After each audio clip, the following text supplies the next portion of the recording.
Welcome to the Designated Drinker Show, the podcast that's raising the bar on craft cocktails. I am your host, Louise Solis, and with me is my very, very talented friend, who is a haiku, a sonic, and a limerick, all wrapped up into one, if you ask me. She's the mixtress, DC Gina. Thank you, Louise. I feel very like a confused piece of literature that I would probably have gotten an F from my teacher, but I'm okay with that. I don't know, maybe you're like For jazz. fun. Maybe you're like the jazz of poetry. Could you do that? I could do jazz hands. There you go. while you write your I don't know. poetry. I could now. Yeah, you just speak it into your phone now. Yeah. You don't have to do anything. You're like, this is Gina. Stop. Next line. Yeah. Blah, blah, blah. Yeah, I don't know. All right. I'm getting lazier by the day. I'm like, can the computer do it for me? Probably. All right. So let's get back to the show, shall we? So some people are lucky, right? They not only do they have the perfect job, but they're also living their dream by doing what they love and being true to themselves. But for many, pursuing their passions isn't quite so easy. They kind of have to work at it. Whether they're a server with a love for playing a guitar, or maybe you're an accountant who enjoys skydiving. Pursuing your passions is important for our overall well-being and happiness, but sometimes it's difficult. Sometimes the day job just kind of gets in the way. So how can we make our passions a priority when we're so busy, focusing on this full-time gig that we have to have? Well, good news. Today's designated drinker, she's figured it all out. She writes poems for people who believe they don't like poetry. Her words, not mine. And it's a passion she's been successfully pursuing, all while holding down her full-time gig at the Department of Justice. So let's find out how she does it all. Please welcome to the show, poet and a woman who is after my own heart, Dawn E. Morrow. Morrow?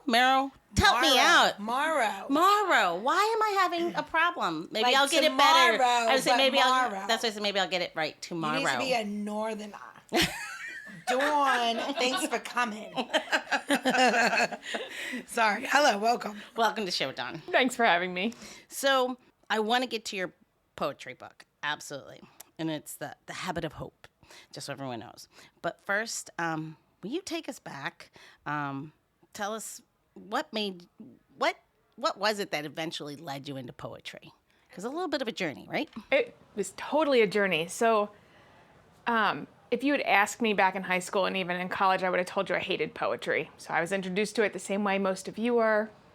High school poetry class, high school English class, they give you all the guys that you don't know how to understand. They use big words, they use confusing images.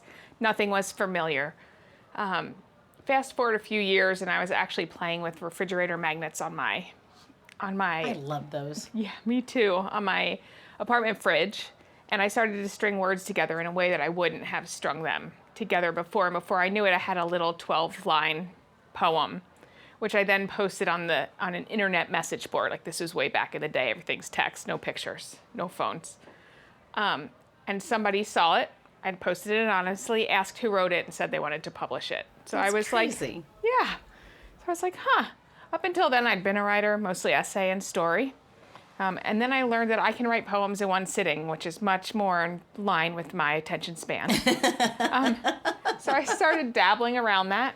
I was at a conference out behind a church in a little tent, and somebody read a poem called Adam's Choice by Gina Murray Walker. And it was the first time I'd heard a poem that I understood, connected to, and thought, I think I could write something like that.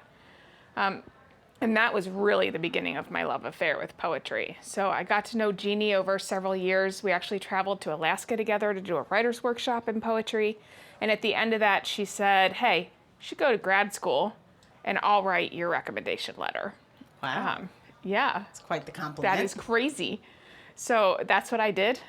I actually was accepted, I think like 5 years ago yesterday. Just Wow. popped up in one of my social media feeds.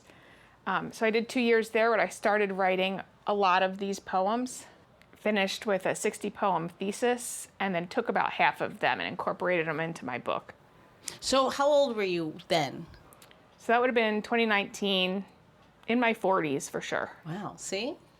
The point that I make there is that you're never too old to find that passion and follow it. I mean, I think some people say, "Oh, I can't. I've done this, or I've got kids, or I'm too busy." You carved out that space in your life to make room for that and to follow that passion. I'm sorry. I just wanted to applaud you for that because that's amazing. I want to back up to Alaska. What the hell did they give you in Alaska? You're like, yeah, I'll go to school, and I came back. I mean, I feel like at this age, if someone told me to go back to school, I'm like, no. Like, I don't even care what the degree would be, and I'd still just be like, and I loved school. This wasn't like I didn't love being an academic, or I didn't envision myself in Oxford as a child, whatever, right? I would have just said, no, what did they do to you in Alaska that you came back and you're like, yes? I think it was the first time somebody actually called me a poet. So before then, like, I was kind of a dabbler, but that was the first time people were like, no, this work has some legs. Like, there's actually something that you're producing that has whatever it is that makes poetry interesting. And there was something I felt soul. I tend to put humor in my poems, which is unexpected a lot of times. So I think it felt like I was following a storyline, and it just felt like the next right thing, particularly when somebody's like, I'm going to write your recommendation letter. Yeah, you don't turn that. You don't okay. Yeah. Did they write the check too when you went back to school? They were like, They did not write the check. They were like, oh, and also here's $120,000 for that degree. Because that is when I would be like, all right, I'll go back to school. Not only was I like, I'm going to go back to school, I was like, I'm going to go back to school while I'm working full time. Yeah. See, that's a true passion, right? Because now you're living a double life. Yep. Yeah, there were a lot of weekends where I spent reading and writing thinking this was a very bad idea. What? Yeah. I don't think that's not what I was saying. I just was thinking to myself, like, this is a big decision to make at like this. Yeah. But then again, you follow your passions, right? But yeah, and I would imagine in the middle of it, it had to be, like you said, on the weekends, sometimes you're like, oh, I got to write again. Where it's the staying in it, keep your head there, keep your heart there. I'm sure it's easy to get distracted or. When I am a consummate procrastinator, like, it's really the thing I do best. So that's one of the reasons I went back to school, because then it was forcing me to write, forcing me to produce poems. But I would go right up to the deadline and then, like, cram a ton of writing. And there was one week where I was applauding myself for doing so great. I was a week ahead. I was like, look at me. I've done all my reading.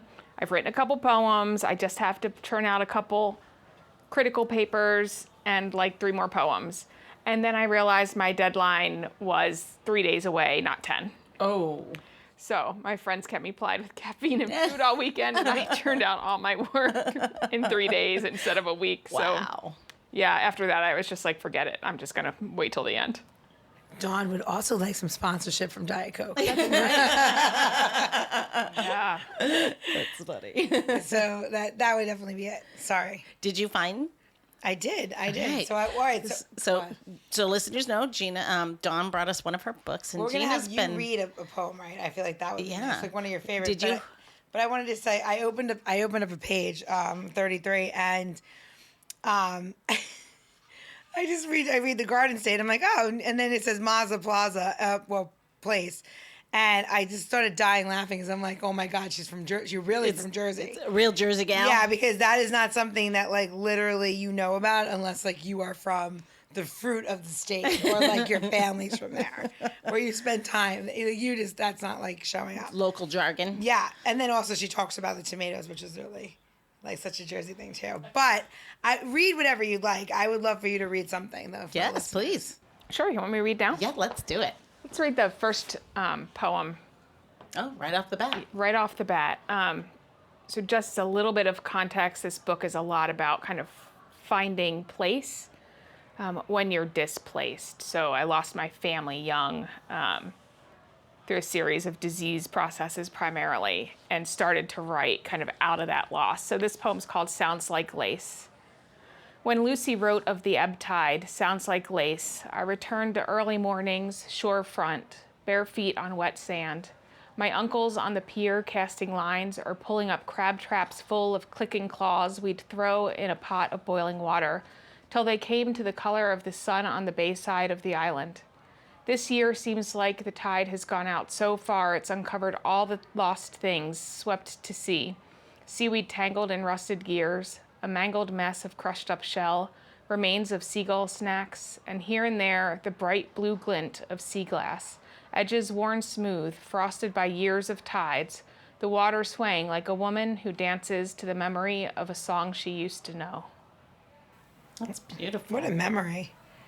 And think about it. It's a beautifully written poem about rubbish.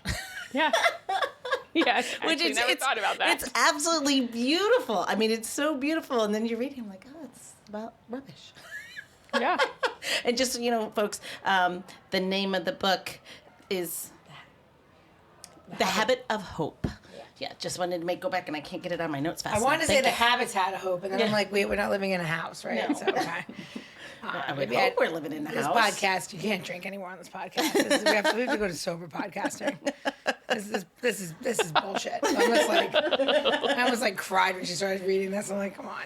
You can feel the, I like how you wrote it, like how you have that rushing, like the in and out. Is that what you did it like that? That's pretty cool. So I tend to write by gut, and a lot of times the sound works in my favor. Yeah, it's like very melodic. I like it. It's pretty neat. So, how old were you when the way you publish the poems, are they mostly chronological, the way when you wrote them, or do you look back and go, no, I'm going to put them in a different way? Yeah, so I actually, sequencing a book is important, especially in poetry, like an album, right? You're telling a story, especially, I write a lot of narrative poems. I write a lot of story kind of driven stuff. So I actually had this sequenced in a different order, and my publisher told me go back and look at it again. Oh. And I reordered almost the whole thing. So wow. A lot of this has a chronological bent to it from like my childhood through more recent days. There's a couple of COVID poems in there because every poet wrote COVID poems in the last 3 years. I worked a lot on the sequencing of this. So there were pages scattered through my whole bedroom trying to get it in the right order. So it took a couple tries, and that sending me back to do it again, I think, was one of the most valuable things he did. Yeah, it made you look at it again and rethink. Yes. And I think the creative processes can be challenging, and it's funny sometimes when you think like the hard part is the idea, right? That's hard, but then sometimes it's not. Sometimes it's the other pieces that come into play that make it even, because in my world in advertising, there's good and then there's great. Yep. And I think it's I think it's those little spaces of that nuance of going, no, relook at the way you've laid this out and you told your story that probably took you from that good to great.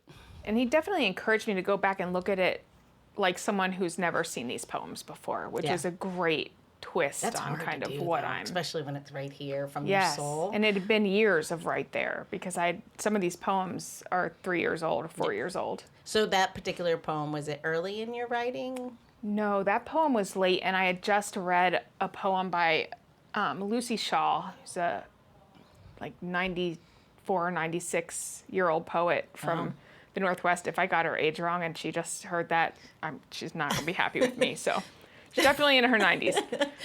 North of 90. Yes, but she wrote a poem where she described the tide as sounding like lace, and it was such a huge, clear image to me that I kind of got stuck on it. So that was a later poem. She released that book, I think, in 2021, 2022. Wow. So, yeah. And That's I've always had that image stuck in my head. I was like, I wish I'd written that. Yeah. Yeah. I think sometimes, too, looking at, I would imagine, or I have this problem, especially in the creative space, I can't look at other people's work that's similar to what I'm working on because no one wants to be a hack ever, but you get caught in it. Sometimes you can't get your brain out of it, or you think, and I often won't read what other people are doing when I'm in the middle of it because I don't want it to taint my own space or push me in a space or redirect my own creative thinking. So I think this is one of my only poems that has that throwback to another poet because it messes me up. That's completely different because you've got that back and forth. But when I think it's a beautiful poem about rubbish. About rubbish. It's a trash poem. I love it. But not a trash poem. Yes. In a completely different way. This is your first book or no? It is my first book. Okay, because I was reading on the back here where it says the author. Okay, that's loose. Okay, got it. She wrote your, sorry. She wrote my blurb. Yeah, she did. She did. I'm sorry. I apologize. I did not read this, but I do like the fact that it says June 1st, 2020.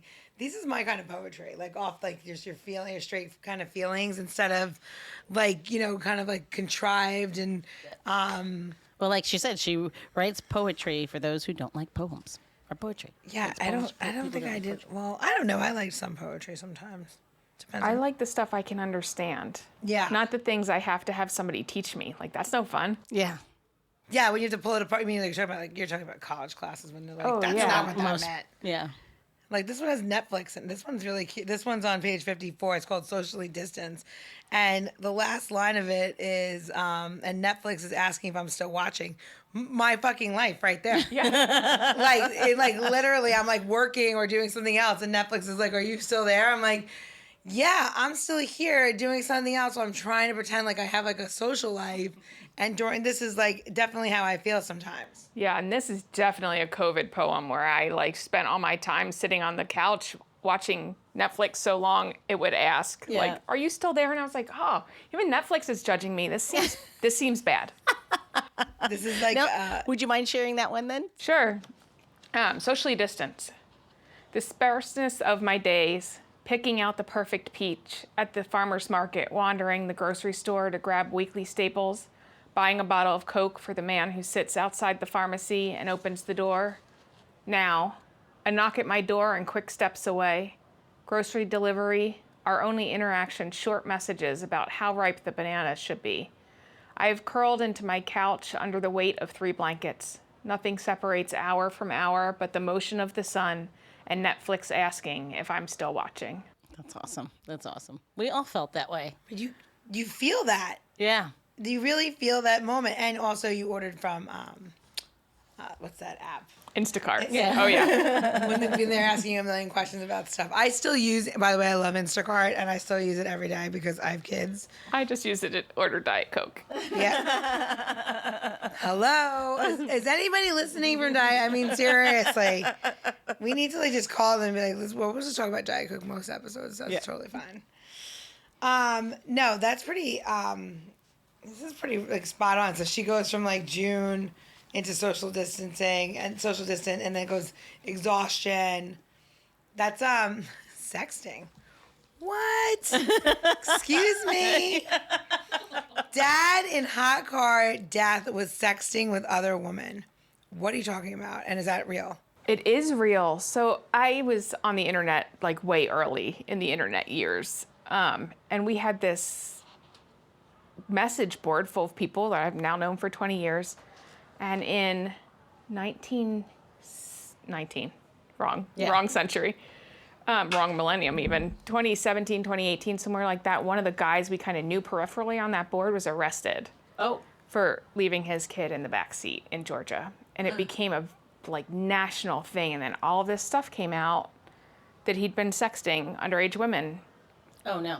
Yes. So I was writing this poem and it actually had a different title. And my mentor at the time was like, your title's not strong enough. I don't remember what the title was. And he was like, you need something that's going to be like clear. Because the first line is to see it in black and white like that, the darkest sins of a person. And he was like, nope, your title needs to support that. So I went and looked up all the headlines about him. And that was one of them. That was a headline. And was what a is headline. it again, Gina? Dad in hot car death was sexting with other women. It's pretty fucked up. Yes, it was very fucked up. Did that kid die? He did. That's even worse. Do you know that cars now new cars have like check the back seat before you get out? Yeah, they can feel the weight. Yeah, and it's really wild, right? So a hoarder like myself that drives around stuff from restaurants constantly has like a ton of shit in the car. Yeah. And like I do have children, so like my car is just constantly beeping at me. It's like, put on your seatbelts, beep, beep, beep, beep, beep. It's like just going mental. I'm like, I get it. And I just keep thinking, like, I had 2 kids. I didn't leave anybody in the car. Like, so you know what I mean? Can I turn this feature off? And you cannot. Yeah. No. You cannot turn that feature off, like, no matter what. Wow.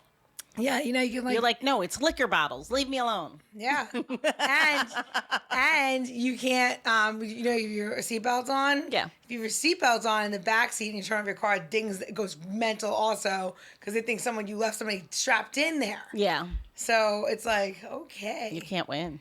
well, this is for the fucking idiot that was sexting. That's Yeah. right. Right? So Yeah. obviously the cars are smarter now. Yeah. So I don't know. It's kind of ridiculous. Let's do a tip.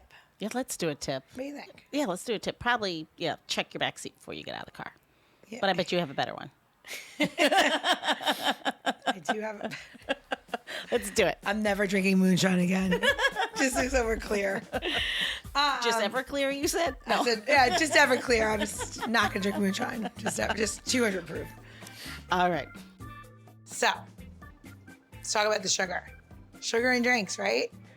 You know, you're not going to make simple syrup. You're going to use plain old sugar, or you're going to be like a little bit calorie conscious or whatever. So if that's your case, then fizzes are for you because they are minimal amounts of sugar with like a little bit of fruit juice, obviously the booze, and then some sort of bubbly water, soda water, flavored soda water, whatever you want. So let's just make a basic fizz, right? So a basic fizz is something very, very simple. It would be, I don't know, it could be vodka, it could be rum. Let's do rum for this case. And you're going to take your rum and you're going to do about 2 ounces. You could do 1.5 ounces to 2 ounces. I personally like 1.5 ounces. So I'm going to pour that in. And then it becomes the next portion, right? You're like, what am I going to put in there? Am I going to use fruit? Am I going to use pineapple? Whatever. Whatever you want, it's up to you. What you want to do is use your sugar. So you can either use powdered sugar. And when you're getting powdered sugar, you want to make sure you're using a very fine sugar and not powdered sugar because it has cornstarch in it. Cornstarch, it will make it a little bit cakey. Can you use it? Of course. But if you want to make something a little bit more, even more calorie conscious, like then when I said, you can go ahead and get a little bit artificial. Now, normally I promote don't do that. Just take the calories, get on the treadmill and run. But let's be honest, you're gonna have a lot of guests or people at your house that this is what they prefer. So if you're gonna use that, you can use Splenda in your drink, right? So you pour it right in, it dissolves right away because it's clearly made to do that. We'll put a little bit of ice, and then we're gonna add a couple of slices of lemon and soda water, right? I know it sounds really simple, and you're like, oh my God, what kind of drink is this? Well, technically, you just made a fizz. Crazy, right? Now, what's the difference between a fizz, a fix, you know, a fribble? Fribbles are friendlies. I miss friendlies. I wish friendlies would come back. We're gonna put a bit of lemon in there, just because it's great. And we're going to add a little bit of soda water. This is where it becomes the fizz, right? So we take a little bit of Perrier, throw it on top. We have our booze, a sweetener, and a lemon or citrus. That is the ingredients that make this the drink is called. So all those 3 things in there, you're like, okay, you just made an artificially sweet lemon light cocktail. Correct. And that is what a fizz is. Just nice and bubbly and refreshing. And it's not a vodka soda. So cheers. My nose is tingling after that one, Gina. I know, All the right? Fizzies. Yeah, dry fizzes, right? So you want to you don't have to put a lot of sugar into drinks. You can, manipulate sugar. You can use, Splenda if you want. You can use different things. And making something not too sweet and long is what a fizz is. And then a fix is not making it sweet with the same, less amount of juice, and it's just a hint of the flavor. Gotcha. Yeah. Well, it was fun. Yeah, it's good, right? Absolutely. And you don't have to make it alcoholic, which is even better. Absolutely. Right? So you can do both. So But you always do kids, great. Driving, great. Or just add the booze. Add the booze and Uber. What? Yes. Yeah, there you go. Yeah, don't drive. Make these at home. Yeah. All right.